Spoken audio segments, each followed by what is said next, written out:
Welcome back to Ferocious Education. This is that. Today I'm going to be giving an update on BKYI. You'll find my previous video in the description below if you'd like to watch it.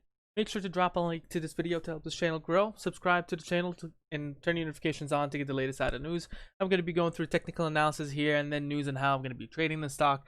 So first things first, we look into the moving averages, and you get to see here the moving averages. The 30 EMA is above the 10 SMA, and the stock price is between the 50 SMA and the 200 SMA. That doesn't mean much to us right now because of the different offering that messed up the moving averages, so we need to look into the 1 hour perspective. The ADX does show support that there is a trend that is very possible to forming, a very strong possibility for trend forming. Willing percent R puts the stock at overbought at this moment, and momentum seems to be a little bit choppy, just above 0 going on to 0.07. The MACD here looks like it's actually going in towards a reversal, and that's a really positive trend to see, where it actually seen from negative histogram to a positive histogram, and it has a chance for a breakout sometime soon. Now going on towards the 1 hour perspective, what we get to see here is that the MACD is curving down towards the negative, or at least testing that negative territory for Monday morning. 10 SMA is above 30 EMA, so that's a really nice reversal. And the stock price is above the 50 SMA and the 200 SMA, and currently sitting above the VWAP, all which is bullish. Now the ADX is around 21-24. This shows in a little bit of an indication of a trend that is possible to form. Willing percent R is sitting in an increasingly overbought, so that's a little bit of a bearish situation here, only on the willing percent R. And you get to see in terms of momentum here that it's actually building up and looking nicely. MACD looks a little bit bearish, that it's trying to test that negative territory.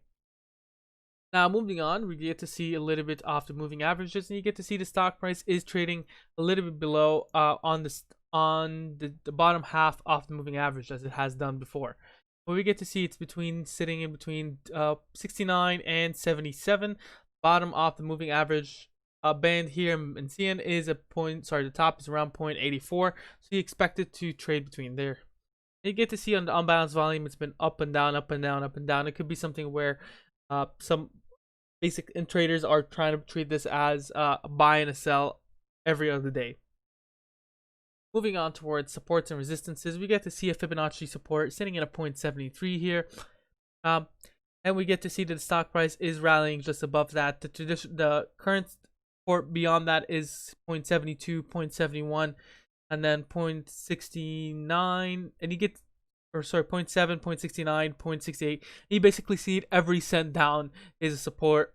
Now going on towards resistance here, we get to see a resistance happening at 0.75, and then 0.76, 77, and then 0.8, and then 0.81, and then we're seeing as well around 0.85 here in terms of resistance, and then 0.87. So there is a up growth that it can actually see. Now in terms of trend lines is a little bit here different, so let's try to, and you get to see that the current trend line has been holding for really nicely. The bottom of that trend line is around the 0.73 mark, or 70, yeah, around the 73 mark. It hasn't broken that, so that's still a good solid slow growth kind of trend line there. Now moving on towards news, their earnings is happening on August 14th around 10 a.m. Eastern Standard Time, so right about opening. I will refer to how to play this one here in my opinion.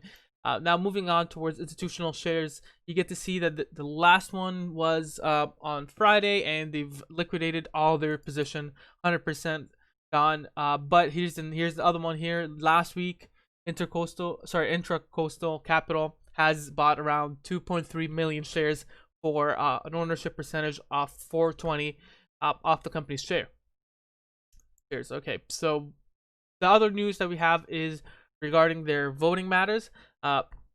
Nothing significant here. I mean, you don't see reverse splits or additional shares. I mean, there is additional shares for basically compensations for executive officers that passed 5 million versus 440,000.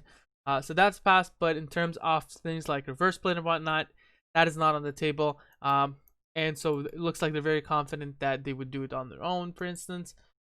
Now moving on towards how I would play the stock. So their earnings is happening in around the 14th before market. Well, early on in the market, 10 a.m. Eastern Standard Time. Previous earnings on, for instance, on May, for instance, 2020 for quarter 4, you can see that it has been negative.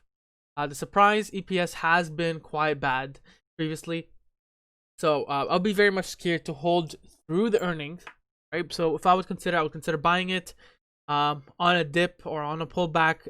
It sees that perhaps around 0.73, and then trading it and selling it perhaps on the 13th of August, not on the 14th, because a lot of people would have the same idea that, hey, I want to sell early on in the pre-market, but selling it on there, you can might get a really nice profit.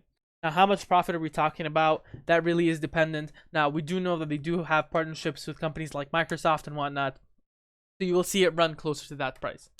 What do you think about this ticker? Make sure you mention down in the comments below. Share, subscribe, and like, and you have a wonderful day.